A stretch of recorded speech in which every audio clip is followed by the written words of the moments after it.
My name is Steve Kottman from SKB Corporation. And I'm Dave Sanderson from SKB Corporation. We met at University of Long Beach, or Cal State University Long Beach, on the rowing team. We were both oarsmen. And guitar players. So we had a lot in common because we both liked music, we both liked going to parties, we both liked girls, we both had a lot of common interests, so we wound up being really best friends at the time.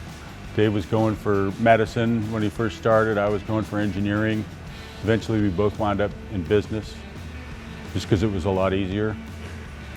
But we took a lot of the knowledge that we learned in the first few years of college along with us to business. So we had engineering background and the science background, plastic studies background. So once we got into this, we had a pretty good idea what materials were all about, what manufacturing processes were all about. And then I got a little bit burnt out on it, and I had a friend of mine who was going on a tour to the Midwest playing music, and went and played music for a couple of years, touring through the Midwest. When he was on the road with his band, I was a stagehand at Knott's Berry Farm. My sister was the sound engineer. I came up with a couple ideas to start the business.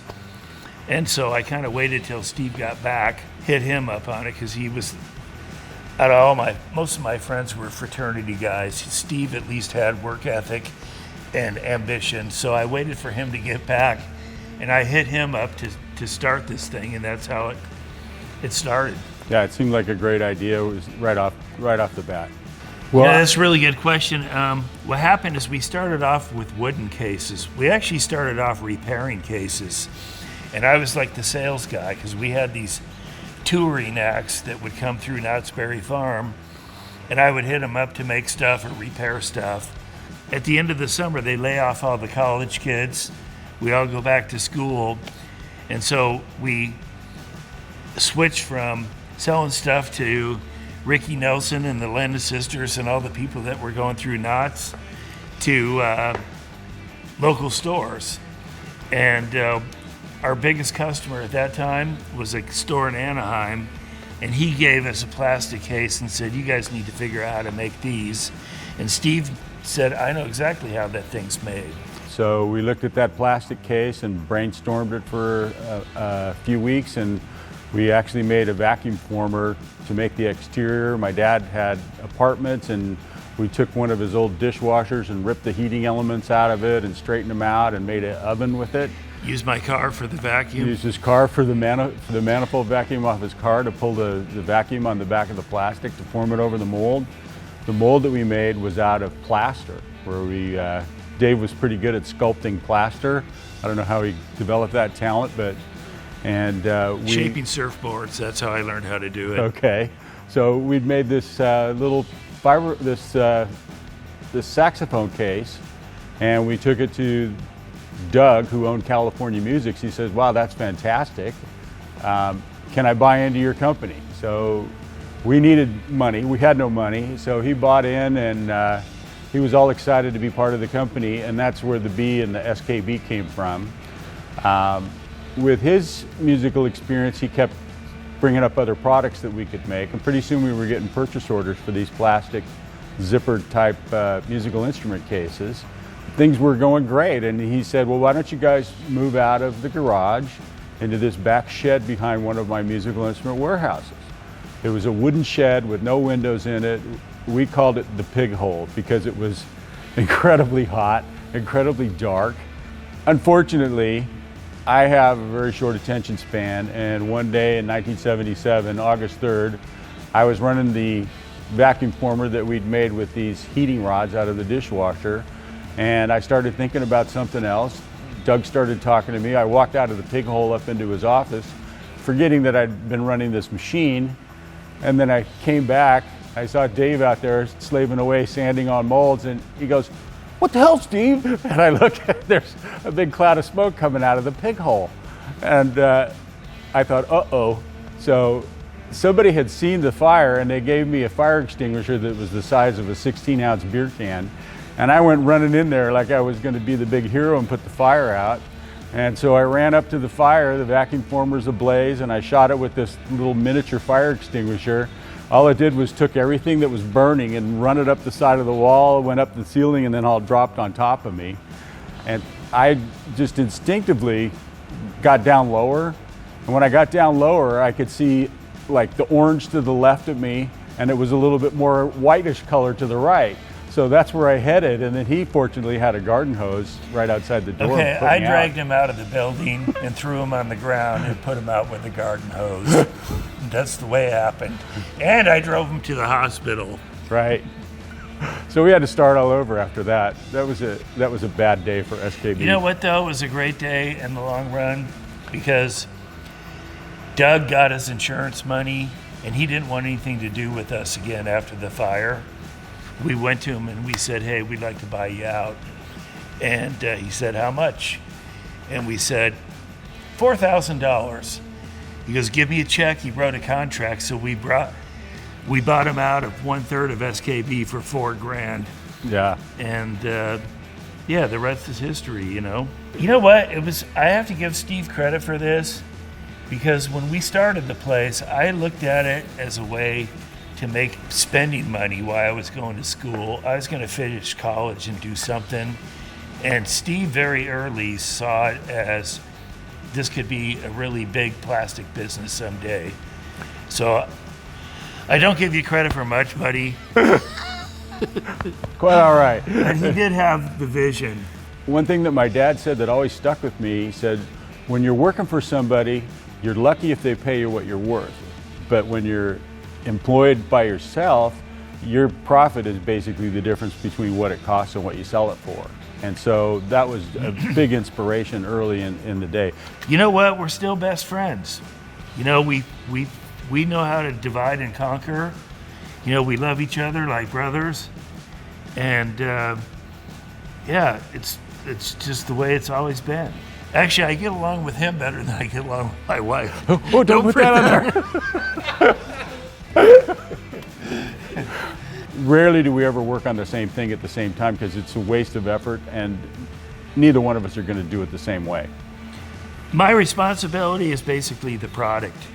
The guys come to me and they say, hey, we really need to develop one of these.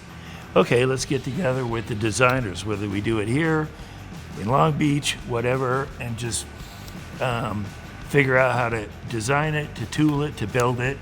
And Steve's responsibility, he handles all the financial stuff that go, especially Mexico, which is really complicated, computer issues and things like that. You know what? We don't really have stress now because we have incredible people that work for us. And by the way, I do go get drunk, but not because of the stress. But no, we have these amazing people that we've been able to hire.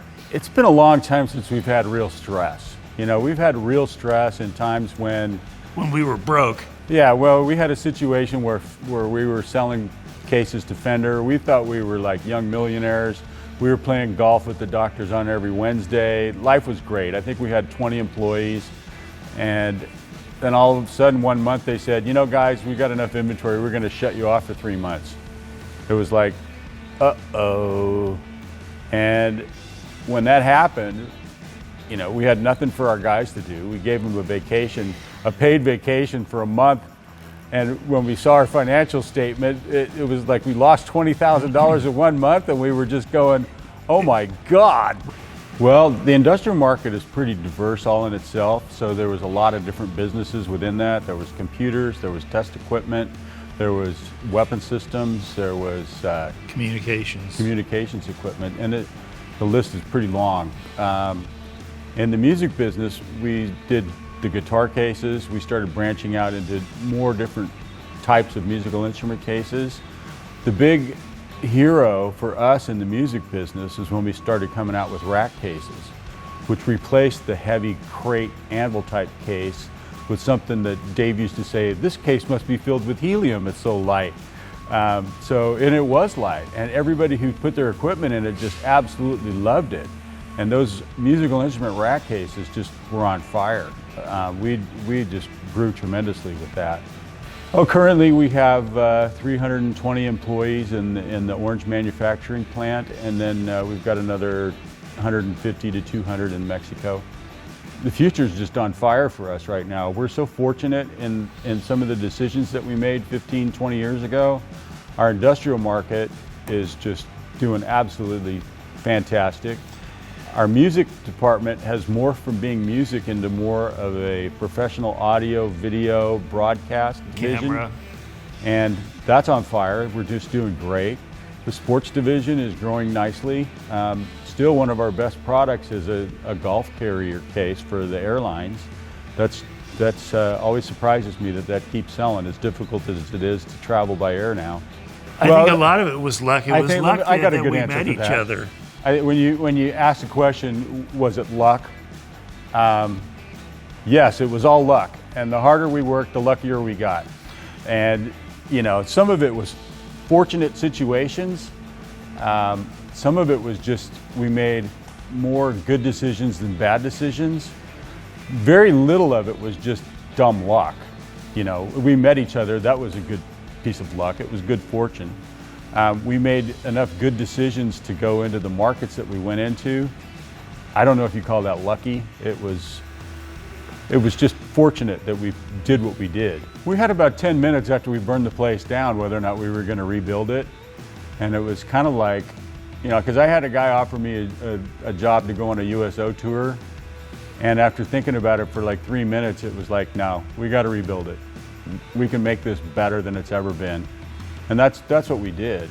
We feel so fortunate every day that we come down here. Every time we think about it, we think about all the stuff that we've gone through, all the things that we've done, and it's like... And the people we have working for us are amazing.